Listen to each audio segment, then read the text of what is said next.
This happened when I was 11. I have an older brother who was 16 at the time, and two younger brothers. My parents would often go out for dinner on a Friday, and leave us at home with some hired videos, pizza, and my brother in charge.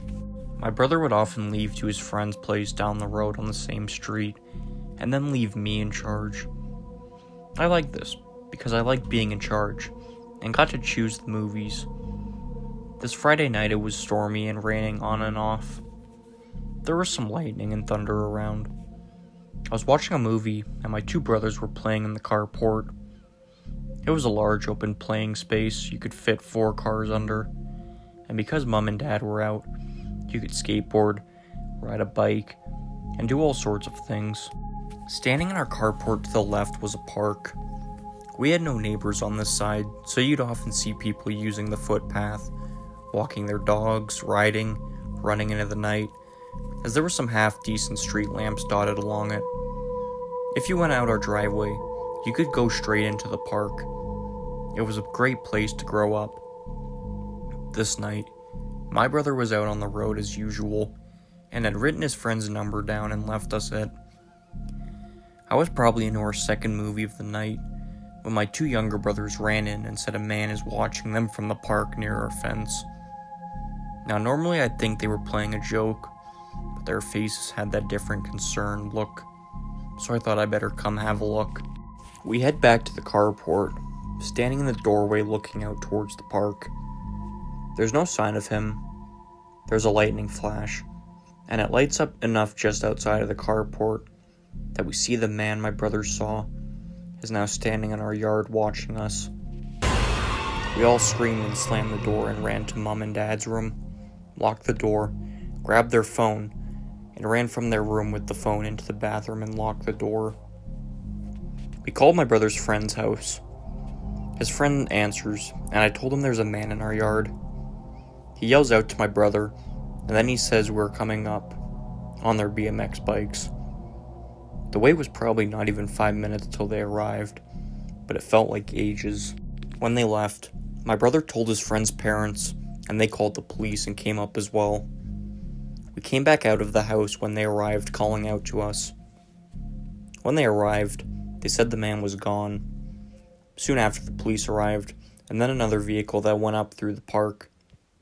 It was sort of a scary night, but the police searched our house and for us, and the yard, and the streets, and the park, and it seemed pretty reassuring at the time. And to me, my big brother was fearless, and always looked out for us, so having him back home was just as reassuring as the police being there. My parents arrived home not long after, with 2 police cars at our house, and the neighbors in the driveway, and my brother's friends' parents there as well. This was not during the time of mobile cell phones, so I'm thinking what they were wondering had happened as they came into our driveway probably had their hearts racing. I don't recall hearing the man was ever found or caught.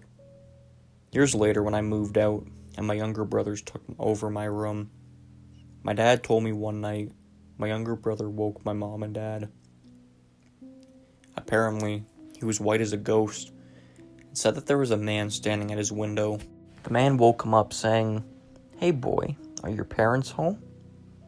My parents never told any of us that at the time, but the timeline fit with them changing the real big open window fly screen we had to glass louvers with metal anti-break and bars.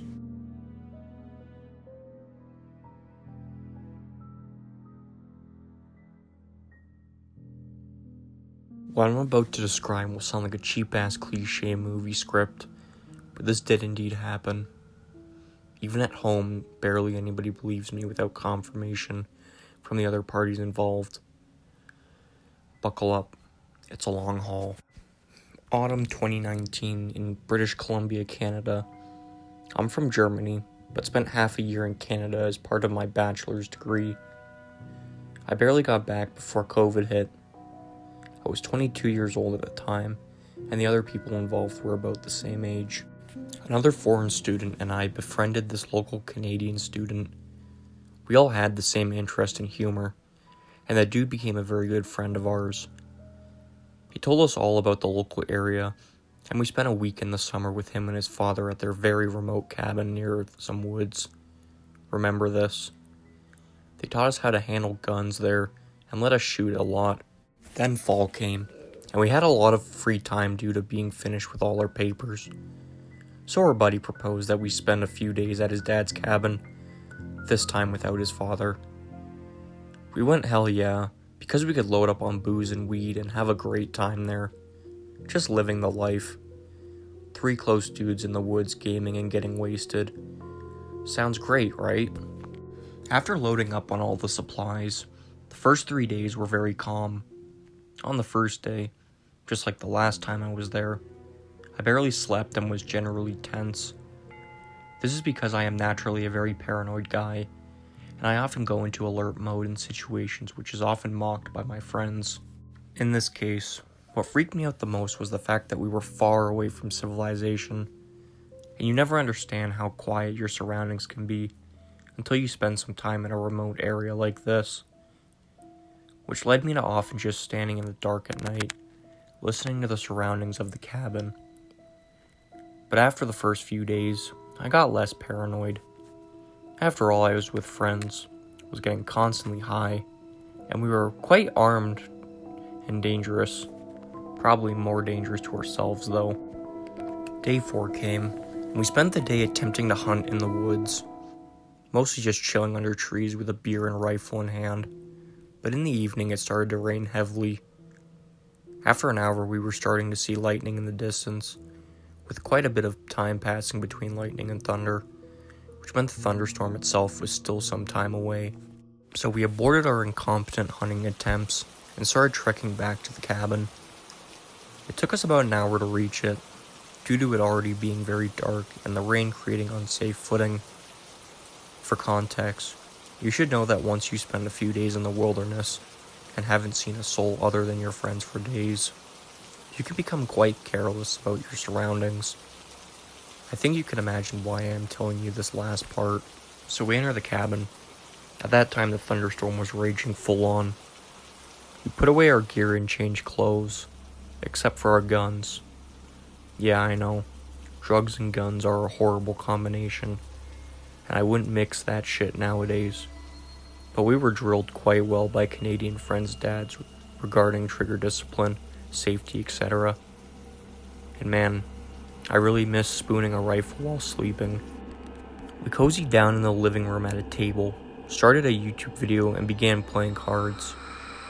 Barely 20 minutes passed since we returned, and at that time, we didn't bother closing the curtains in the living room, because thunderstorms are baller as fuck.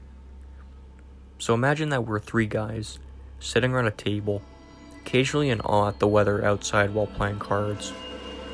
In such a remote place, it is extremely dark outside. Without a full moon and clear skies, it is pitch black. The only lamps we have are an old-ass vintage looking, and dimmer than my phone's screen. What comes next is how my also non-local friend has described what he saw. While sipping from his beer, another lightning went off. He spit it out instantly after the lightning came, and screamed loudly and stood up. No words, just the sound of panic. My Canadian friend and I were instantly perplexed and looked at him. "There's somebody outside." He started rambling about how in that split second the lightning illuminated the outside of the cabin. He saw a person standing a bit of distance away from the cabin, looking directly at us. My non-local friend is obviously in a full panic. His face looks anxious. This communicated to our Canadian buddy and me that this guy wasn't just messing with us. He did see somebody outside. I grabbed my rifle and pulled the bolt to rack around in the chamber. I felt that warm sensation running down my spine of my body, releasing adrenaline. I tried to stay far away from the window, stare into the darkness outside, but I can't see anything.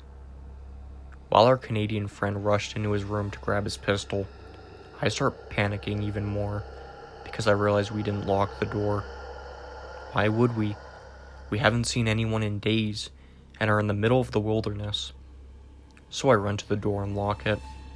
Our friend returns with his pistol, which he grabbed because there was a flashlight attached to it.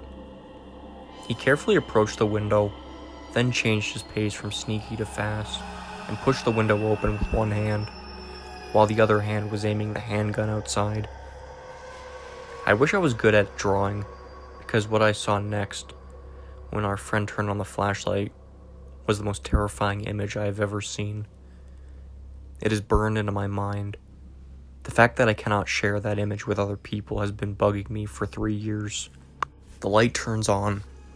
What we saw in that moment was a man, tall and slim, dressed in all black, with a hooded raincoat which he had pulled over his head, almost covering his eyes. But not far away from the cabin, just a few steps away from the window. Not standing as our friend yelled earlier, but crouching, looking directly at us with clenched eyes, and a fucking terrifying little smirk on one side of his mouth. The image of what we saw must have shocked the other guys as much as it did me, because nobody said anything for a few seconds. There was a hard-to-explain, dreadful feeling about seeing something like this. In a storm, in the middle of nowhere, a person dressed in a black raincoat is suddenly crouching so close to you and facing you. Our Canadian buddy was aiming his pistol with the attached flashlight at the also frozen, crouched, smirking man, and just yelled out, with a slight stutter and a higher pitched voice than I've ever heard from him, Get away from here. Get the fuck out of here or else we'll shoot you. I guess at that moment, after his eyes adjusted, the raincoat man realized that this was not just a flashlight, but a gun, and I was standing next to my friend with a hunting rifle in my arm. Raincoat man's slight smirk changed to something where I am unsure if it was shock or rage. All this was happening in less than a minute. While my friend kept on yelling, and I was just frozen, the raincoat man turned around about 90 degrees towards the nearest tree line, and went from crouch to full sprint quickly. He ran away to the right side of the window. 2 of us poked their head out of the window to see where exactly he was going, but with the heavy rainfall and darkness, we could barely make out anything in the distance of that tree line. After a few minutes of just looking at each other in disbelief, we decided to pop off a few rounds outside the window to prove that we were for real, and to cope. When the shock wore off, we decided to call the police. They asked a lot of questions on the phone to describe the location of the cabin and a description of the man who almost crept up on us. Totally unsuspecting, and only revealed due to lightning and luck. Due to us being in such a remote area, the cops told us it'd take at least 1 or 2 hours for somebody to come out. They asked because of the weather and time, if it'd be alright if they sent somebody out tomorrow to talk to us about all the details. Given how the man saw that we were armed, he probably wouldn't be coming back again. We agreed. We discussed just jumping in the truck and leaving right now, but us dumbasses were too lazy to refuel the truck. The idea of doing this now, in the dark and in the heavy rain, was just too frightening. I kept thinking about this guy lurking in the darkness and picking us off one by one. We spent the night sleeping in shifts. One person was awake and standing guard, the others at least attempting to sleep. When my turn came, the rain had died down. I turned off all the lights, opened a window, and just sat there in the darkness, trying to listen for any sound I could hear, and looking out of the windows to scan the area.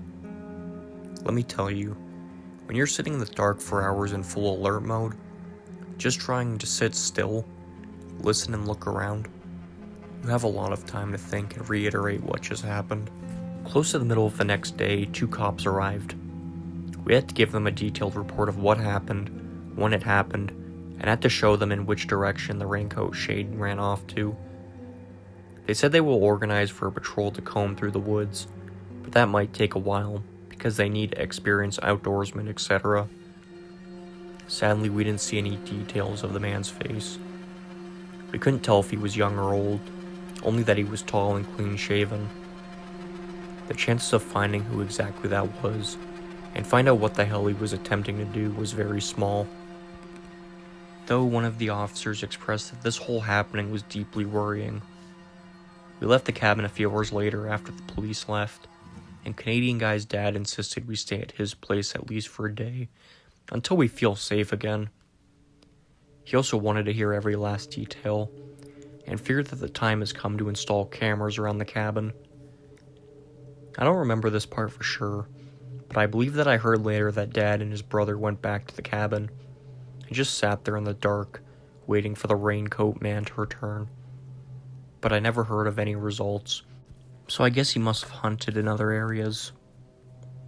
I never heard from the cops again. Next January, I left Canada and returned home. My Canadian friend was called in for an interview a few months later, and it seemed like the police were still seriously investigating this, looking for the guy who crept up on a cabin during a thunderstorm. The image of that crouched raincoat figure, completely wet and surrounded by darkness, so close to our cabin, is burned into my mind. I will most likely never forget this. I still sometimes turn off all the lights and just look out the windows in silence, trying to listen for sounds, even though I am on the other side of the world now. We've speculated a lot about what that was. The winning theory is that this guy most likely had sinister intentions. This did not look like just an attempt at burglary. Remember, we had dim lights on. You could see that there was somebody inside the cabin. This guy was creeping towards us in a raincoat during a thunderstorm. When my friend yelled out that he saw somebody, this guy went from walking to crouching, and he went closer towards the window. I suspect the raincoat man wanted to check what kind of victim was on the menu, and I don't really want to imagine what he had in store if there were two unarmed girls there in a cabin in the middle of the woods. We didn't see any headlights passing the clearing the cabin was on. The guy also had no backpack or something, just a raincoat and black weather-appropriate clothing. I'd bet my soul that this guy was on a mission, who knew exactly what he was doing and what he was prepared for.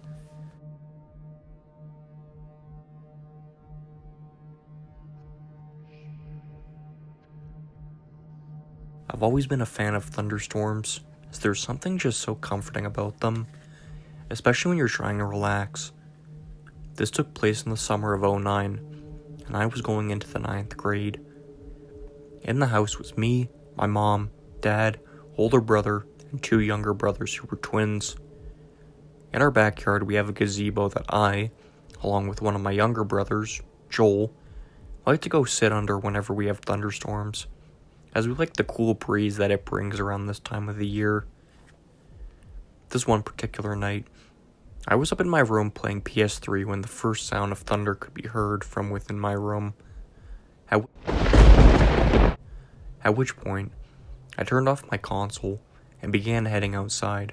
Joel was already in the process of putting his raincoat on as I made my way down the stairs, and he eagerly waited for me to get my coat and shoes on before heading outside to the gazebo. We both stood out there underneath the gazebo just in time for the beginning of the storm.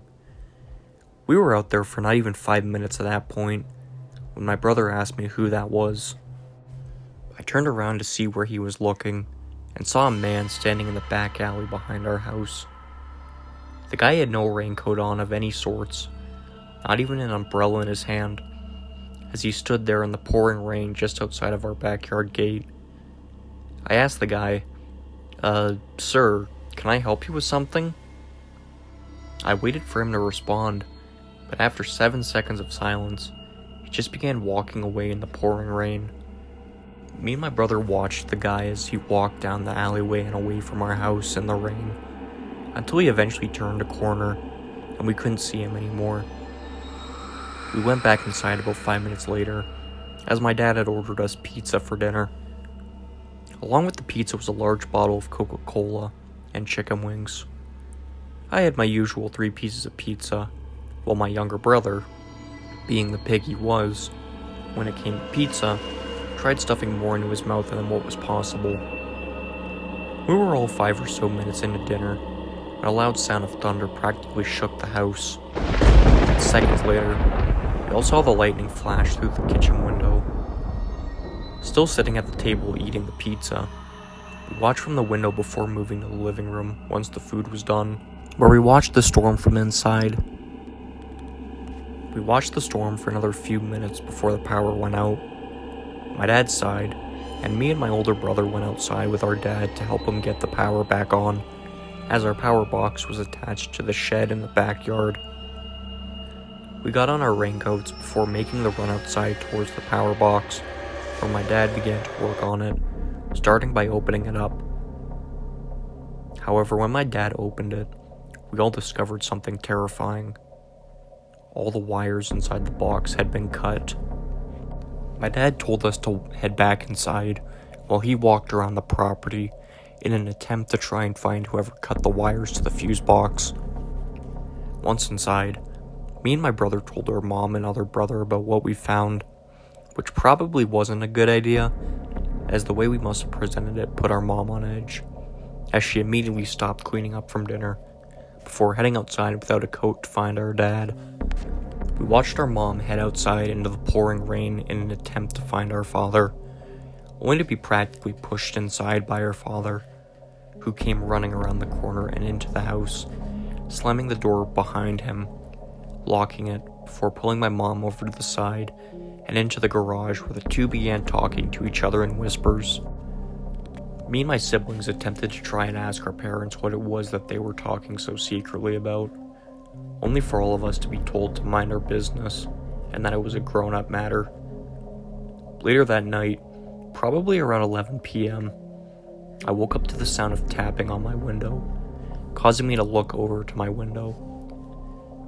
I screamed at the sight of someone crouching just outside my window, and upon me screaming, the man outside must have heard me, because I watched his silhouette jump off the second story where my bedroom was. My parents came running in, asking what was going on, to which I told them a man was standing outside of my window and tapping on the glass. My parents looked at each other with nervous looks, before both of them, without saying anything to me, walked out of my room, leaving my bedroom door open behind them. The next morning I asked my parents what that was all about, and that's when they told me, along with my other siblings. Apparently there had been reports going around in the neighborhood of a suspicious person lurking through people's windows, and this had been going on for the past week and a half. However, 3 nights before the thunderstorm, those peeping Tom reports became more serious when a house was broken into and a woman inside was assaulted. Now I'm just speculating here, but there's a good chance that night the person I saw in the backyard was the perpetrator himself, and he was possibly on the prowl for his next victim, which I nearly became.